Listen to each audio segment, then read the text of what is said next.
everybody, welcome back to my channel. I know it's been a hot minute since I've been here. I have not been feeling good. And not like COVID or colds or anything like that, just an overall, I don't feel good. Migraines, back pain, you know, the usual crap. So I'm going to do my TBR today for December. And then I will do what I've read in the last 3 weeks because there's been quite a lot. So, first thing is I'm going to get the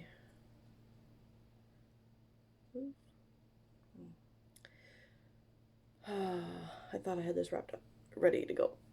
I'm going to bring up the Triple RC challenge that I usually do,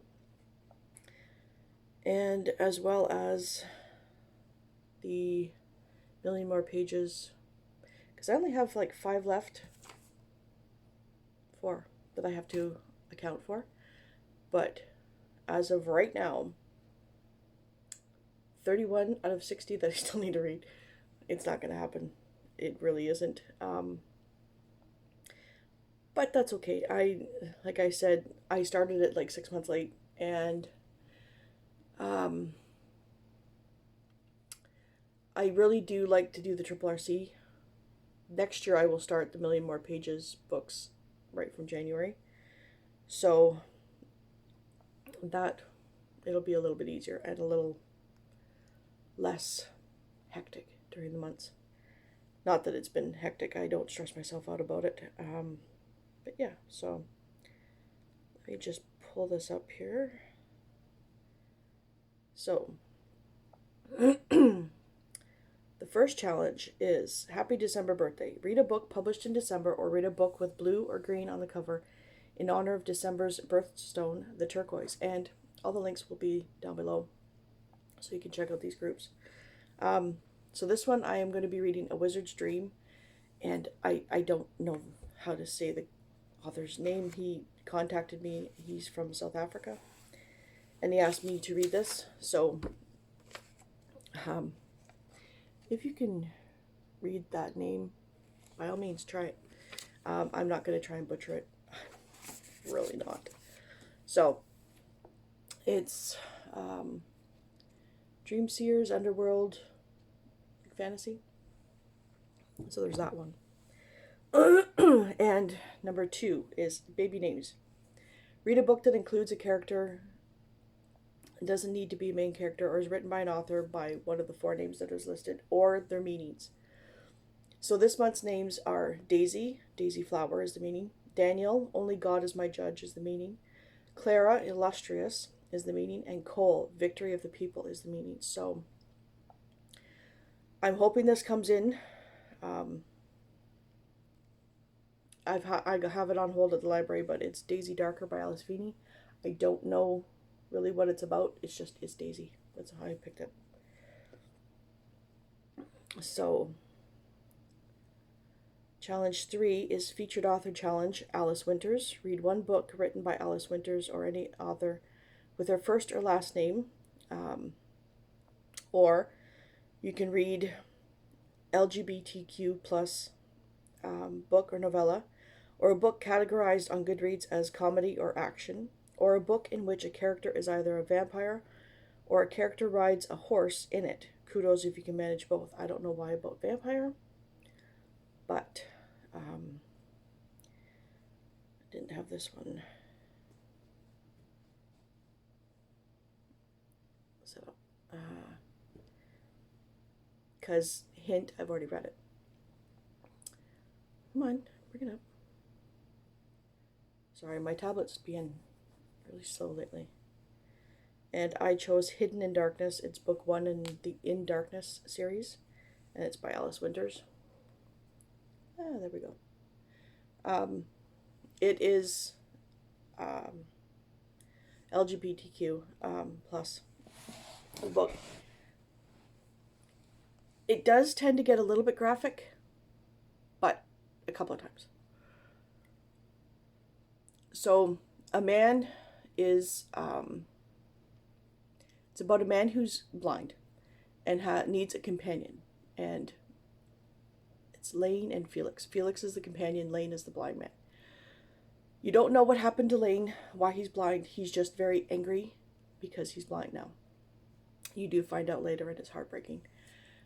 But Felix becomes his companion.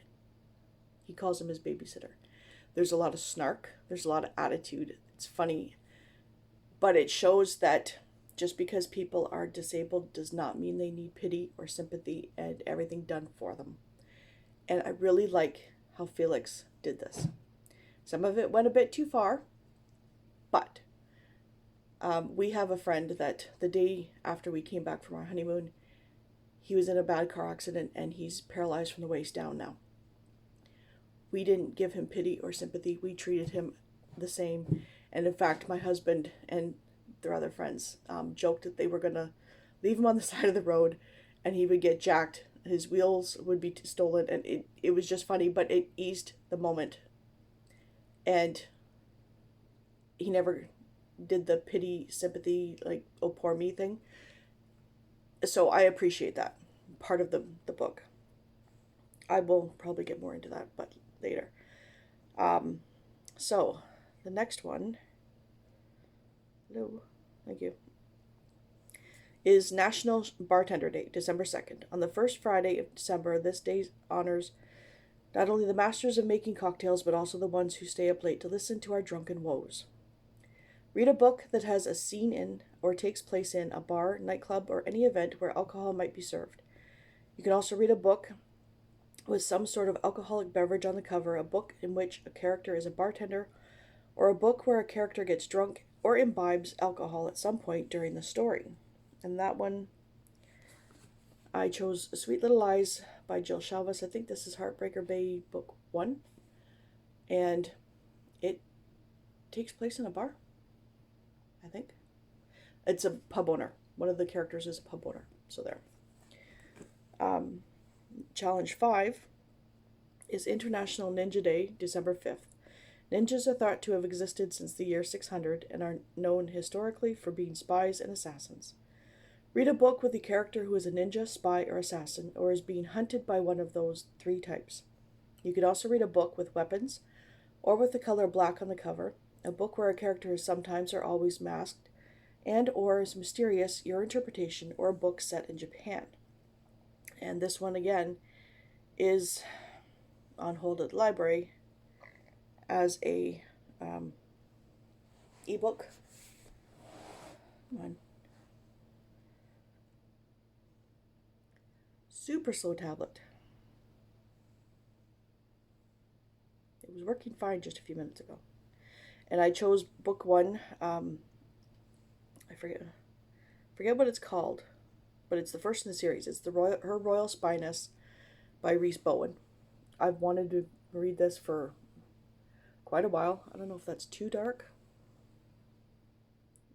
Sorry, there we go. But finally getting to it. So, challenge 6 is Pretend to be a Time Traveler Day, December 8th. Is this the day you'll be whisked away by the doctor or slip through a hole in time? Possibly, but if not, you can pretend with the rest of us. I'm not reading all of them, just the general idea.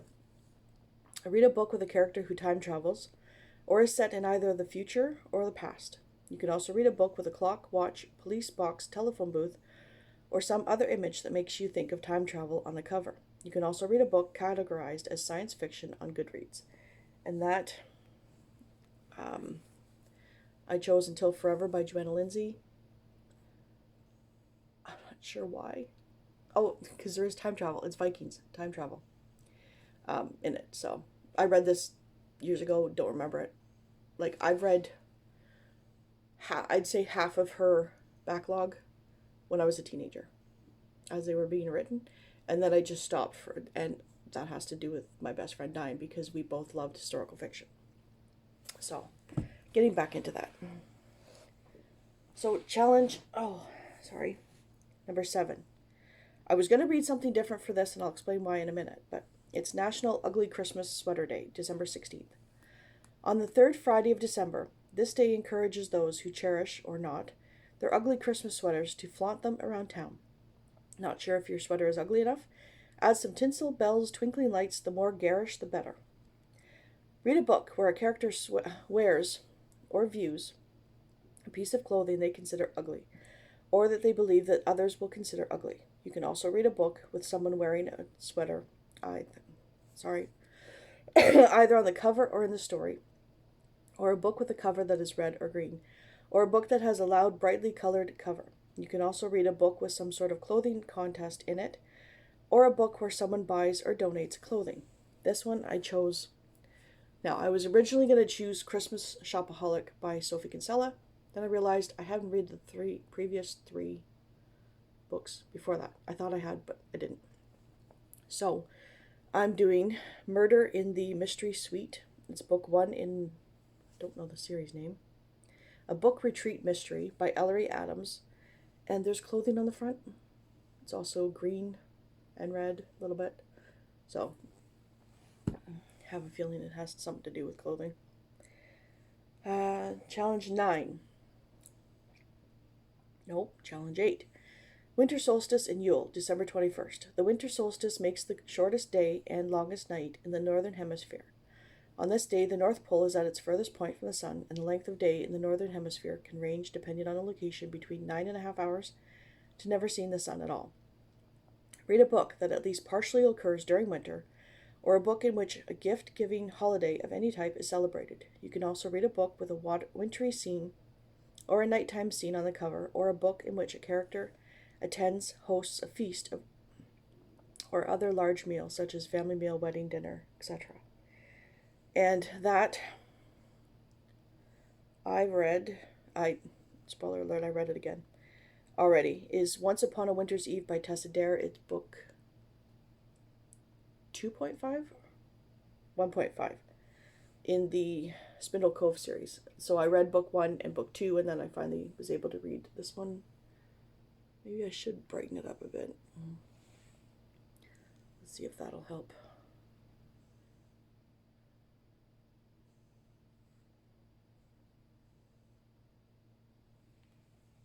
There we go.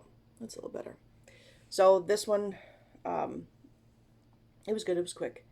A little rushed, but it was a novella, so there you go. But it is about the girls at Spindle Cove. So, number 9, challenge 9, is Write a Friend Month. December is hectic for many, but it's also a time to celebrate the people in your life. During this month, people are encouraged to put pen to paper by sending a card or letter to a friend. Celebrate them, celebrate you, and celebrate that special bond that you share. Read a book with a character who writes a letter during the story. You can also read a book that includes a close group of family or friends, or a book in which characters become friends or form a special bond. You can also read a book with any writing utensil, paper, envelope, or anything else that reminds you of sending or of sending a letter on its cover. And this one I chose P.S. I Like You by Casey West. They write letters on the desk, I think. So, yeah. So I'm pretty sure they write letters on the desks. But yeah, exchanging full-on letters. So that's why. And it's young adult, so it shouldn't take long to read. And then finally, I did the TBR Machine by Penny. Penelope the Paperback Cat. Her website does like challenges. So challenge 10 is Reader's Choice. Read any book of your choice. And that one I spun, read a book by an author that starts with the same letter of your last name, and mine is B. So I chose Renegade Heart by Madeline Baker. It's historical again, but it's got bigger writing, so it should be nice and quick. Yeah, it's historical. And so the last couple of challenges from Million More Pages is, come on,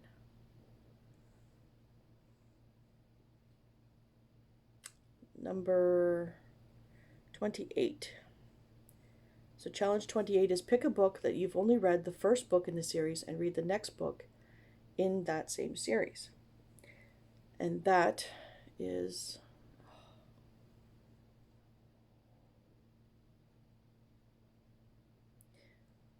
The Reluctant Heiress by Christine Flynn. If I could...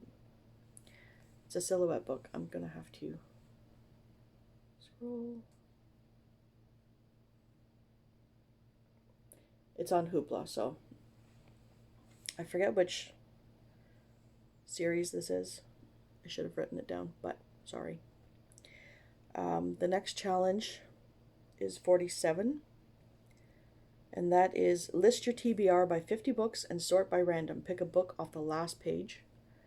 So this one is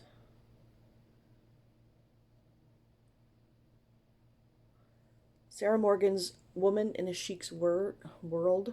And again, it's on Hoopla. And Hoopla's on my phone, and it's easier here.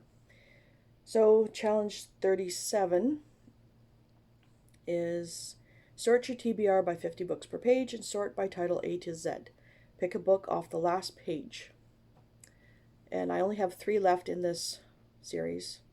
And it's Zombie Bride by Darren Shan. I'm not going to say how much, but it's zombies, obviously. And then the last challenge that I have not done yet, or, have not accounted for, is challenge 38. And it is list your TBR by 50 books per page and sort by title A to Z. Pick a book off any page except first or last. So this one I chose Afterworlds by Scott Westerfeld, and this is an audiobook on Hoopla. So that is my December TBR. Mind you, I've already read a couple that are not on the TBR at all this month. And I will get to that when I do my wrap up. So yeah, if you want to comment, please do. I like reading comments, although I haven't been able to in the last couple of weeks. When I'm not feeling good, I'm working. So that's pretty much what I've been doing. I did go across the river twice. The first time was on Black Friday, and I was surprised that I got through the border so quick. And then I went last Friday and found that Joann's is closing. So I'm kind of bummed about that, but they do ship to Canada. So I do have a Hobby Lobby there now, though. But it sucks that Joann's is closing. It really does, because that was my favorite store to go to. Because I'm the type that I like to touch the fabric.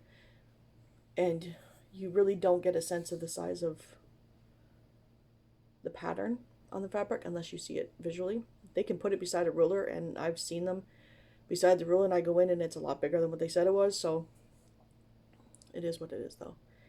And so yeah, if you'd like to subscribe, and if you're not, please do. Hit the like button, all that yada yada, and I will talk to you later shortly doing my wrap up. Bye.